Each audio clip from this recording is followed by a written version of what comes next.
So for my Hist-1100 Culminating project, I decided to create a model of the Aztec blade, the Macuahuitl.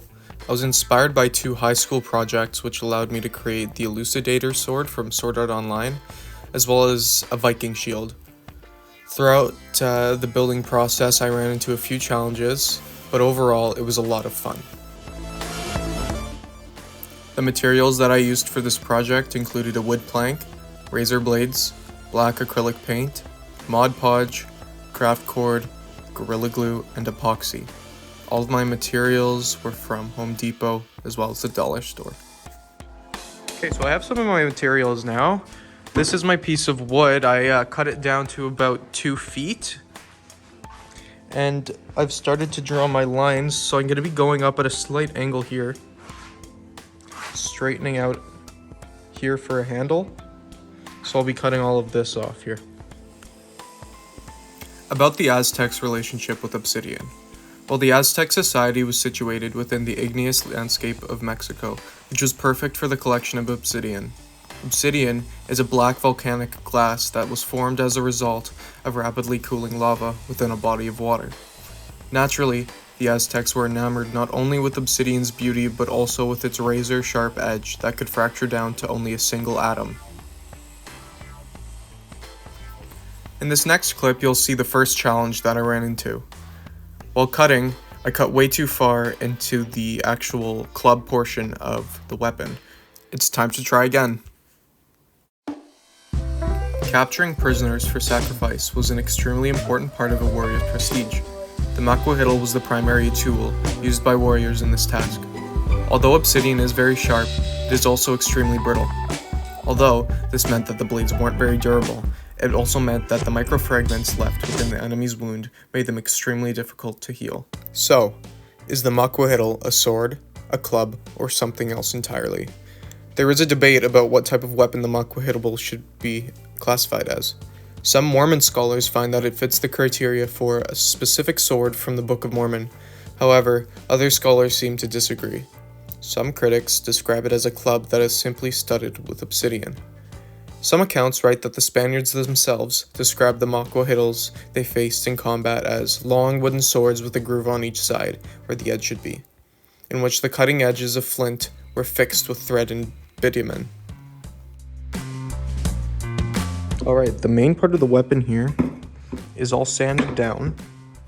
It's nice and smooth, it's got rounded edges now. I put in the notches for where the blades will go. There's going to be 7 on each side, so I have 15 total here, just in case I have the extra one. They're just lubricated from when they were in the packaging, so I'm going to have to dry them down, then I'll sandpaper them a bit before I apply my black paint. And then eventually I'm going to do a stain on this as well. Further reading suggests that the most unanimous classification given by the Spaniards was that the Macuahuitl resembled a broadsword or a two-handed cutting sword. Despite the debate over its classification, everyone did agree that the Macuahuitl was a dreadful weapon. Throughout this project, I decided to refer to the Macuahuitl as a blade because I figured that it was the broadest term to describe such a weapon. So I'm just putting on a stain right now. Just a dark stain, so this here is like the original color, and then I'm just putting on a bit of a dark brown stain to kind of give it a nicer look. The next steps will be putting on the rope here for the grip. I'm just going to set this down. As you can see, all of the blades here are all finished. They're not perfect, but that's okay because it gives it kind of a weathered look. And we're getting pretty close here. So what does the Book of Mormon have to do with Aztec weaponry anyway? Well, throughout the Book of Mormon, a particular weapon is mentioned multiple times, the scimitar. One late, pre-classic sculpture depicts an Aztec warrior carrying 2 weapons. In one hand, the warrior holds a Macuahuitl, and in the other, an unidentified blade, which is curved and sharp on only one side. In an effort to decipher what exactly the Book of Mormon refers to with the classification of scimitar, some historians look to this mysterious Aztec weapon as a candidate. Other candidates for the scimitar's true identity include India's haladi and the Persian shamshir. The next video showcases another one of my challenges. When inserting razors into the club, the handle completely snapped off. Here's my reaction. Just finished putting the last of these on, but as I was doing so, my handle just totally broke off, which really sucks. I'm gonna have to figure out what to do. I'm just gonna go to school for now and I'll figure this out, I guess, tonight. Alright, so it's finished. Alright, so here it is, the Macuahuitl. It's completed. So yeah, I had that rough patch there when the handle broke off, but I was able to reapply it with some epoxy. I did a new grip, and I actually like this grip better. I put a little bit more string on, and here it is. So, you know, some of the paint throughout the process came off, but I think it's good because it gives it a bit of a weathered look. And yeah, I'm really happy with the final product. It took a lot of work. I'm gonna go and compare it to some of my older weapon builds that I made for other projects before in the past, which included a Viking shield as well as a foam sword. So yeah, I'll go showcase those now. So here's the Viking shield. I made this as a part of a grade 12 history project.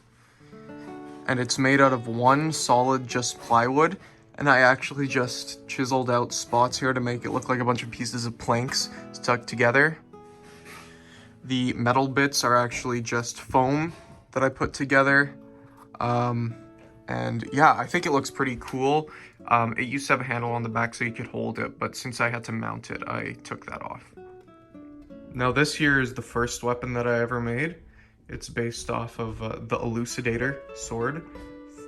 From Sword Art Online. It's an old show that I used to watch, and I made it a weathered version. So it's all just made of foam with some cardboard. I just use electrical tape here and some hockey tape, and it's a bit flimsy because it is just made of foam, but it's super cool. I really like how this turned out when I did it.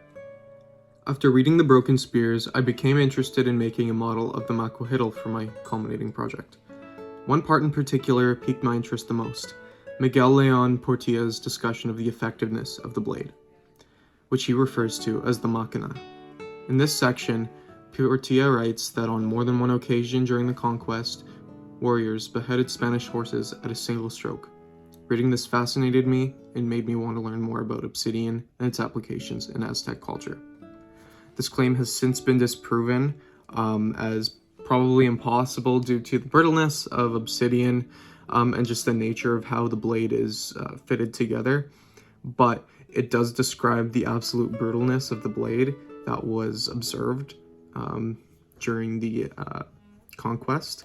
And so I think it's very cool, and I'm very happy that I was able to do this project.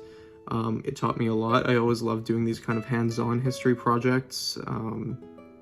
And I have another one for another class coming up as well, where I'm going to do a painting. So yeah, overall, I'm just super happy. I think it turned out really great. And yeah.